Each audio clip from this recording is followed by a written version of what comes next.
Meu nome é Analice, sou aluna da escola Page One Portugal, estou no 9º ano e esse é um trabalho indisciplinar de Artes, Português, História e Geografia, sobre a orientação das professoras Renata, Arleide e Cidinha. Essa pesquisa é sobre a ditadura e as formas de processo. Entre essas formas, temos a música, que foi uma grande arma usada pelos artistas da época. Vou analisar e falar um pouco sobre a música de Chico Buarque, Cálice.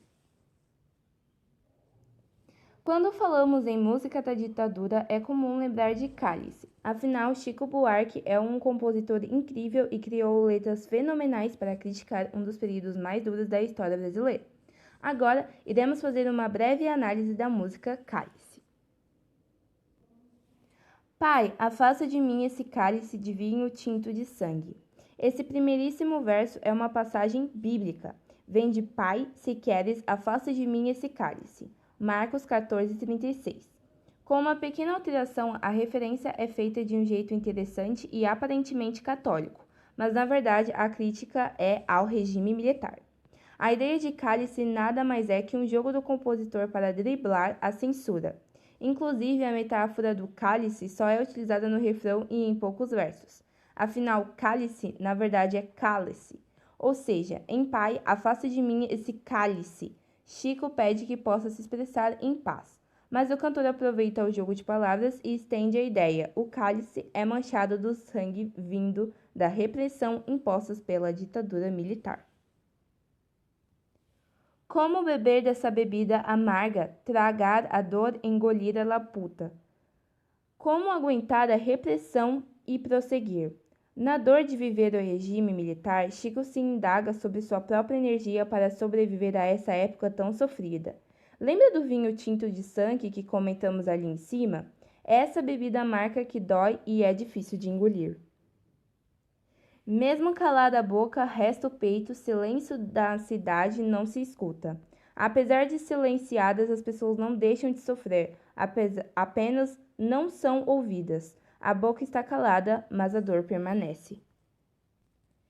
De que me vale ser filho da santa? Melhor seria ser filho da outra realidade menos morta. Tanta mentira, tanta força bruta. A família Buarque de Holanda tem grande prestígio. A mãe de Chico, Maria Amélia, foi uma intelectual brasileira, casada com Sérgio Buarque de Holanda, famoso sociólogo. Tiveram 7 filhos. Ao se chamar de filho de santas, Chico pode estar sendo literal e falando sobre vir de boa família, mas em época que a filosofia, a sociologia e crítica não valem muito. O mais importante, e filho da santa e filho da outra, na verdade é ele dizer que seria mais fácil se ele fosse filho da. Nesse ponto, de forma desafiadora, ele reflete que só não está sofrendo é quem é cruel e repressor.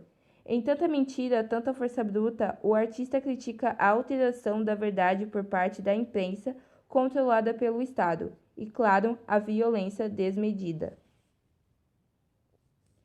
Como é difícil acordar calado, se na calada da noite eu me dano.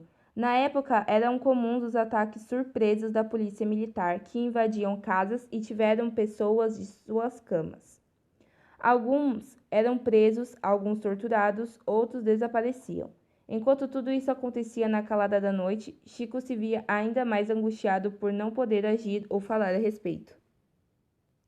Quero lançar um grito desumano que é uma maneira de ser escutado. Esse silêncio todo me atordoa. Atordoado, permaneço atento, na arquibancada para qualquer momento ver emergir um monstro da lagoa. Apesar de se sentir impotente e atordoado com a repressão, Chico mostra que não deixou de estar atento. O monstro da lagoa é uma expressão usada para falar dos corpos de pessoas desaparecidas que emergiam em mares ou rios nessa época. Imagina que sofrimento encontrar um amigo seu dessa forma. De muito gorda, a porca já não anda. De muito usada, a faca já não corta. A porca gorda é a analogia para representar a ganância do governo corrupto que não consegue mais operar. Já a política, com toda a sua brutalidade, não corta. Seu poder vai enfraquecendo de tanto abusar da violência.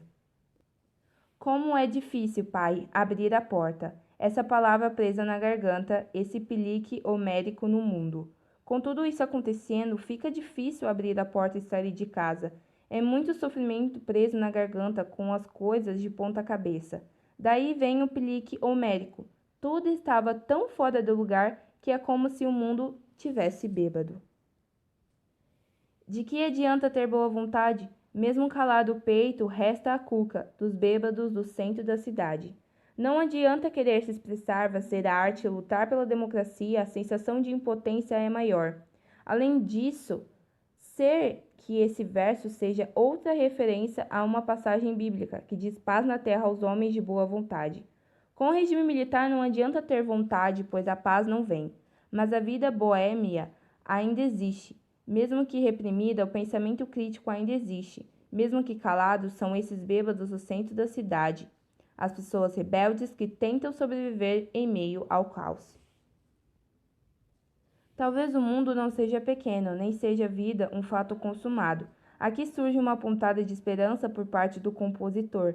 Talvez a vida não tenha que ser assim tão sofrida e a ditadura não esteja garantida para sempre. Quero inventar o meu próprio pecado, quero morrer do meu próprio veneno, quero perder de vez a tua cabeça, minha cabeça perder teu juízo. Quero cheirar fumaça de óleo diesel, me embriagar até que alguém me esqueça. Apesar do tom amargo dos versos, existe aqui ainda uma rebeldia. Chico quer ser dono do seu próprio corpo e escolher o que fazer com ele, sem acatar ordens.